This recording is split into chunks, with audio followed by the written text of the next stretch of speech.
नमस्कार दोस्तों, हम फिर से लेकर आ चुके हैं आप लोगों के लिए सुबह की सभी ताज़ा और बड़ी खबरें। फटाफट अंदाज में एक एक कर बताएंगे आपको आज देश और दुनिया से क्या बड़ी खबरें निकल कर सामने आ रही हैं।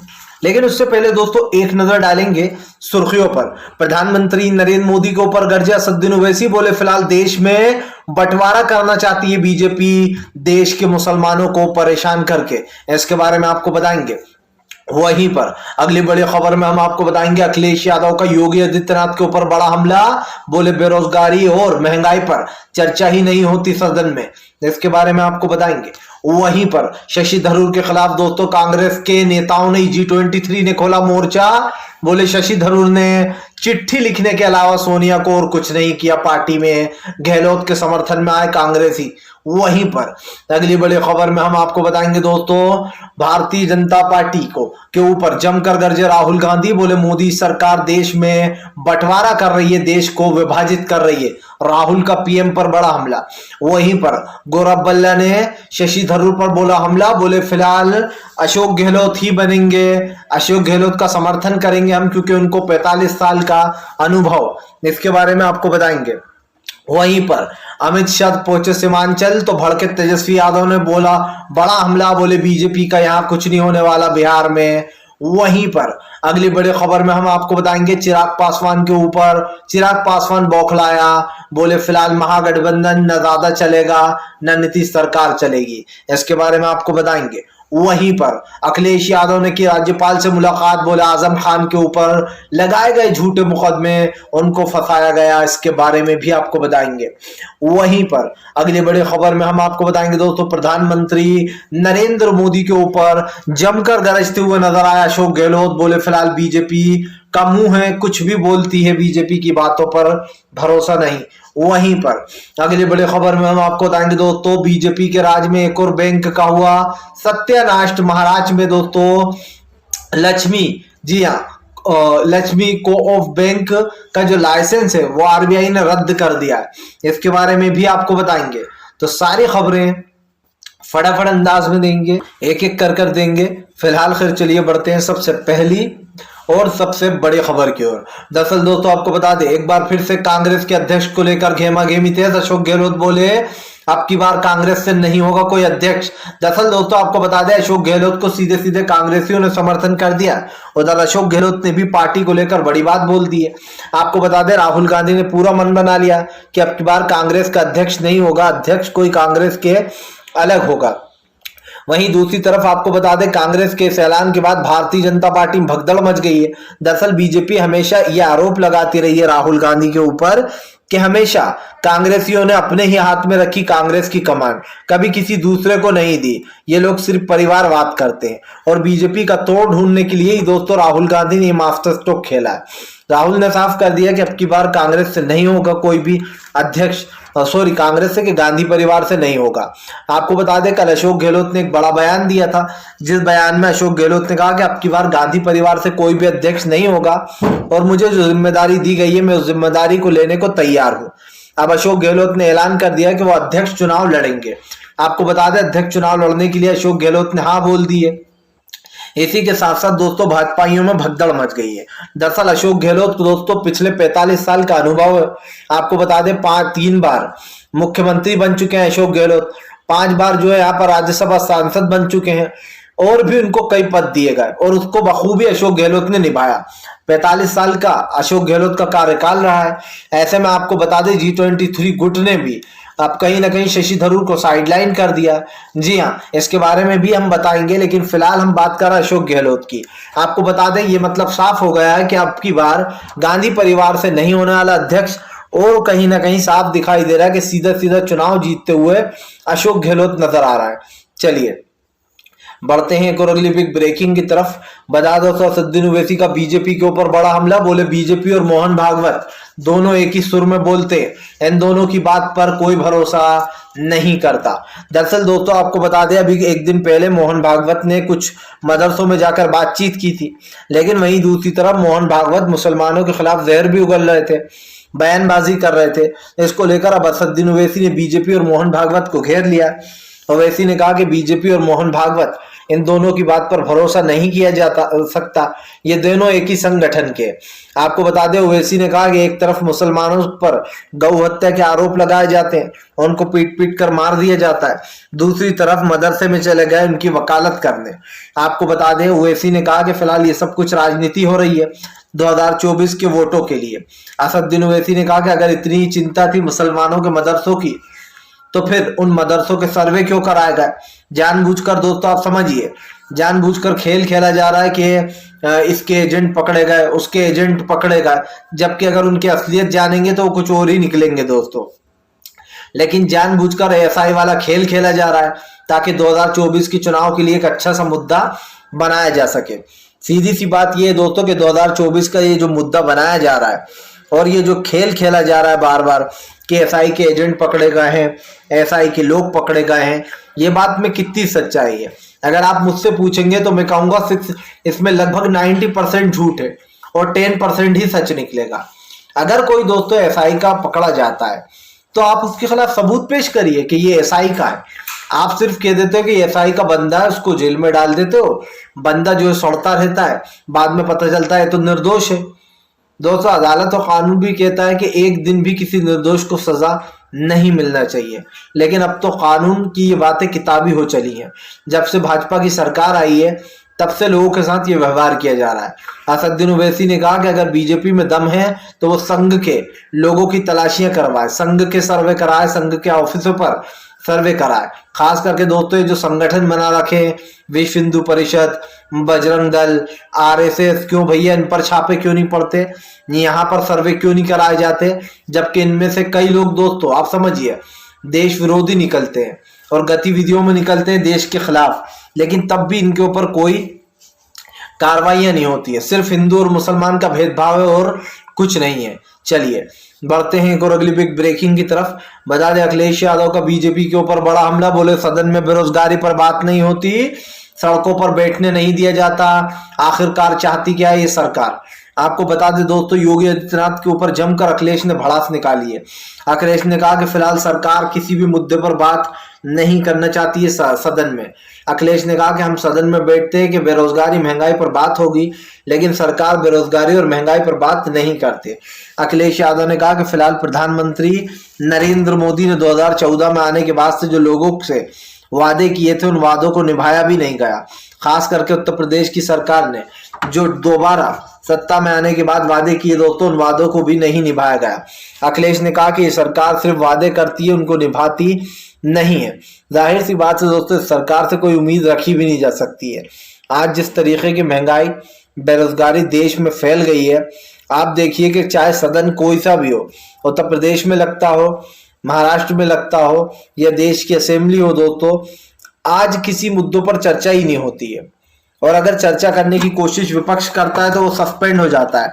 अभी हाल ही का देख लीजिए, गुजरात में ये आखिरी असेंबली थी दोस्तों, ये आखिरी जो यहाँ पर सदन लगना था, और आखिरी सदन भी कितने दिन लगाया? महज 2 दिन गुजरात सरकार ने, और उन 2 दिनों में भी कांग्रेस के 11 नेताओं को सस्पेंड कर दिया गया। इससे साफ दिखाई देता है दोस्तों कि सदन में किसी मुद्दे पर बात ही नहीं होती है। ना ही सरकार महंगाई पर बात करना चाहती है, ना बेरोजगारी पर बात करना चाहती है। आखिर सरकार चाहती क्या है? कहीं प्रधानमंत्री को ऐसा तो नहीं लग रहा कि लोग आराम से भजिए तल ही रहे हैं, चाय बना ही रहे हैं, यही है उनके हिसाब से रोजगार? समझिए, क्योंकि प्रधानमंत्री ने तो एक दिन खुद ही कहा था कि भजिया तलना भी एक जॉब होता है, चाय बनाना भी एक जॉब है, और मेरे आशीर्वाद से सब कमा रहे हैं। बताइए आप, ऐसा लगता है कि प्रधानमंत्री दुनिया में पहले ऐसे इंसान थे जो चाय और भजिए तलने का आइडिया लेकर आए। क्योंकि जो बात प्रधानमंत्री ने अपने इंटरव्यू में कही थी वो मुझे आज भी याद है, लगभग 2017 का होगा ये इंटरव्यू। तो उसमें नरेंद्र मोदी ने खुद कहा था कि अगर कोई ठेला लगाकर 10 रुपए भी कमाता है, चाय बनाता, भजिए तल के कमा रहा है, तो वो रोजगार ही तो है। तो मोदी जी ये रोजगार आपने दिया है, फिर तो इस हिसाब से दुनिया में हो सकता है भजिए और चाय के ठेले आपने इजाद करवाए हैं। चलिए बढ़ते हैं एक और अगली बिग ब्रेकिंग की तरफ। बता दोस्तों अगली जो बड़ी खबर निकल कर आ रही है, आपको बता दोस्तों, शशि थरूर के खिलाफ कांग्रेस ने खोला मोर्चा, जमकर की फजीयत। दरअसल दोस्तों मैंने आपसे पहले ही कहा था कि शशि थरूर और अगर गहलोत में से चुनने की बात आएगी तो लोग गहलोत को चुनेंगे। अशोक गहलोत दोस्तों एक अनुभवी इंसान है, और सबसे बड़ी बात यह कि अशोक गहलोत का जो मास्टर माइंड है ना दोस्तों, वो बहुत ही खतरनाक है। उनको जादूगर यूं ही नहीं बोला जाता है। गृह मंत्री अमित शाह और नरेंद्र मोदी को पानी पिलाने वाले अशोक गहलोत बीजेपी से 10 कदम आगे हैं। और एक ऐसा इंसान जरूरी था दोस्तों अध्यक्ष बनना जो कि बीजेपी से भी तेज सोच सके, और मुझे लगता है दोस्तों कि वो अशोक गहलोत है। अब आप पूरी बात भी समझ लीजिए कि दरअसल अशोक गहलोत किस तरीके से दोस्तों अध्यक्ष पद को संभालेंगे और कैसे निपटा जाएगा इनसे। सबसे बड़ी बात दोस्तों आपको बता दें, गौरव भल्ला ने शशि थरूर पर हमला बोल दिया और अशोक गहलोत का समर्थन कर दिया।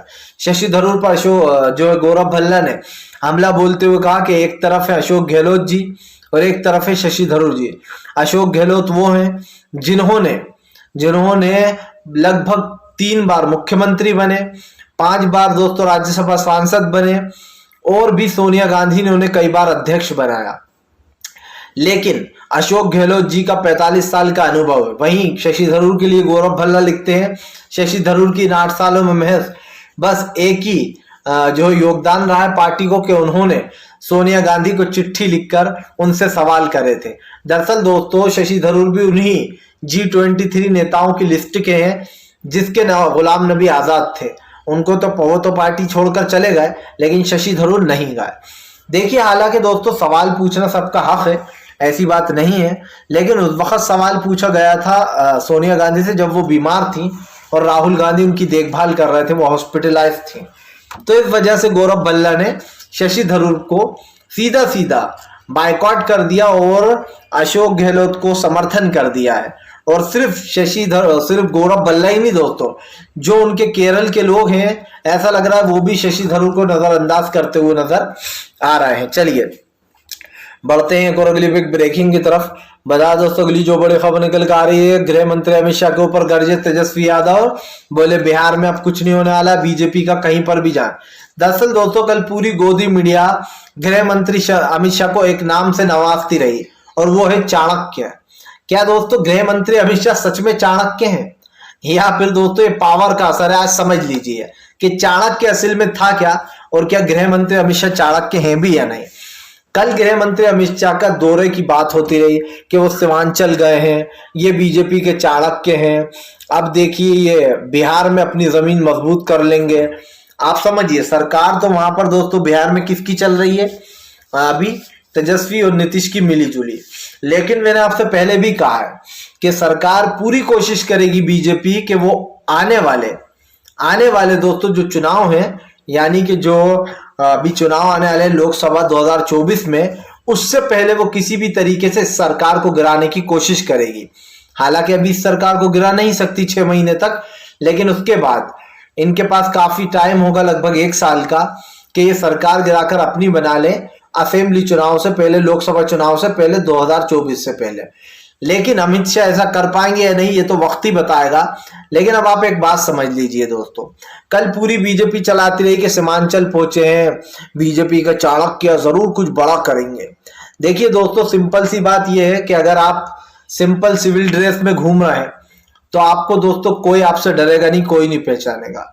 अगर आपने पुलिस की वर्दी पहन ली तो लोग आपसे डरेंगे कि भैया क्या कर दिया हमने, हम पुलिस वाले पर हाथ नहीं उठा सकते, कभी आपकी लड़ाई भी हो जाएगी तो आप साइड हो जाएंगे। लेकिन दोस्तों आप समझिए, यही बात मैं आपको बताने की कोशिश कर रहा हूं कि जब आपके पास एक पूरी पावर होती है तो एक लोकल इंसान भी चाणक्य ही कहलाता है। तो इसमें ये क्रेडिट देना कि अमित शाह बहुत बड़े चाणक्य है, मेरे हिसाब से तो गृह मंत्री अमित शाह कोई चाणक्य नहीं है। उन्होंने कौन सा ऐसा काम कर दिया बड़ा जिसकी वजह से उनको चाणक्य कहा जाए? चाणक्य कहा जा सकता है दोस्तों अशोक गहलोत को, जिन्होंने अपनी गिरती हुई सरकार को भी बचा लिया। गृह मंत्री अमित शाह के पास आज क्या नहीं है दोस्तों?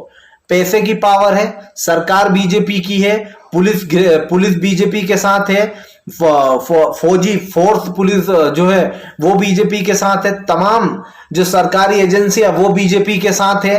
तो दोस्तों अगर ये सारी पावर बेसिकली पीएम के पास दोस्तों पूरे देश की पावर होती है और बीजेपी इस वक्त सत्ता में है, तो ये माना जाए कि इस सत्ता भरी पार्टी के पास पूरी पावर है।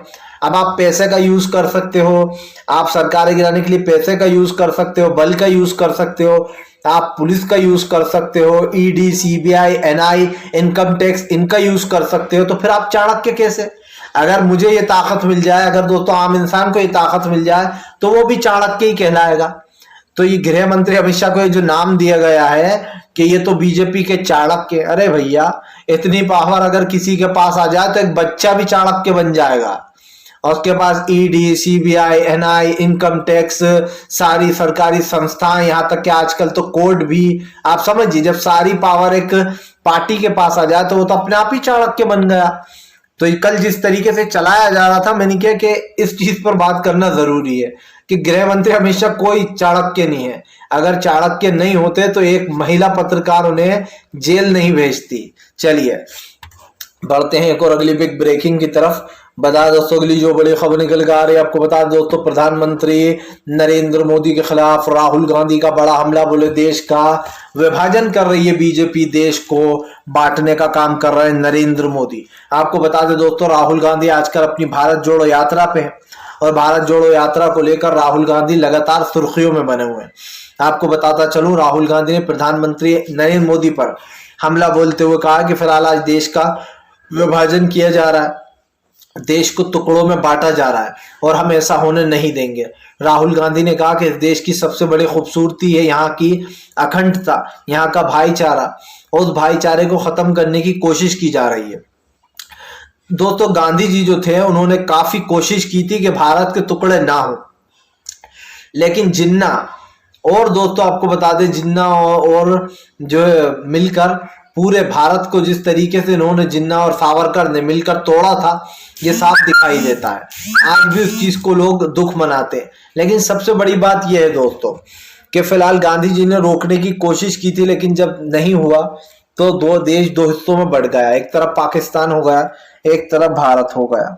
लेकिन बात ये नहीं है, बात ये है दोस्तों कि फिलहाल आज राहुल गांधी जो कहने की कोशिश कर रहे हैं उसमें कहीं ना कहीं वही दर्द छुपा है जब नेहरू जी ने देश का विभाजन होने बचाने के लिए काफी कोशिशें की, लेकिन सावरकर और जिन्ना ने मिलकर देश के दो टुकड़े तब तक कर दिए थे। ऐसे में उनके पास कोई और चारा नहीं था। वहीं दूसरी तरफ अगर मैं बात करूं दोस्तों, तो राहुल गांधी की जो प्रेस कॉन्फ्रेंस थी, इसमें उन्होंने साफ कहा कि आज नफरत की राजनीति की जा रही है। और ऐसा नहीं है कि राहुल गांधी की बात हवा हवाई है, या आप और हम इस बात को देख नहीं रहे। आप सोचिए दोस्तों, जिस देश में महंगाई, बेरोजगारी पर बात होना चाहिए, वहां पर मंदिर और मस्जिद पर बात होती है। जिस देश में दोस्तों आज बढ़ती महिलाओं की सेफ्टी के बारे में बात होना चाहिए, जो महिलाओं के साथ रेप हो रहा है, जो घटनाएं हो रही हैं, उसमें दोस्तों आप समझिए उस वक्त में बीजेपी क्या बात करती है, अल्लाह अकबर और जय श्री राम पर। यानी कि देश को बांटने की हर मुमकिन कोशिश की जाती है बीजेपी द्वारा। कभी लव जिहाद का लफड़ा ले आते हैं, कभी जो है दोस्तों आप समझिए धर्म परिवर्तन का ले आते हैं, कभी हिंदू मुसलमान कर देते हैं, कभी मंदिर मस्जिद कर देते हैं, कभी तो भाई कुछ और ही कर देते हैं। लेकिन इनके पास हर एक मुद्दा है देश को भटकाने के लिए। यही कारण जो राहुल गांधी जमकर केंद्र पर बरसते हुए नजर आए। चलिए बढ़ते हैं एक और अगली बिग ब्रेकिंग की तरफ। बता दोस्तों, मोदी राज में एक और बैंक की लूटी डुबिया। जी हाँ, महाराष्ट्र में दोस्तों आपको बता दें, लक्ष्मी को ऑफ बैंक का लाइसेंस कैंसिल कर दिया गया है। अगर आपने भी दोस्तों इस बैंक में अपनी प्रॉपर्टी वगैरह रखी या पैसा लिया है तो आपको बड़ा झटका लग सकता है। जी हाँ, महाराष्ट्र में दोस्तों आपको बता दें, द लक्ष्मी को ऑफ बैंक का लाइसेंस कैंसिल कर दिया गया है। आरबीआई द्वारा बताया गया है कि इस बैंक के पास अब लेने देने को पैसा नहीं था, इसलिए हम इसका लाइसेंस कैंसिल कर रहे हैं।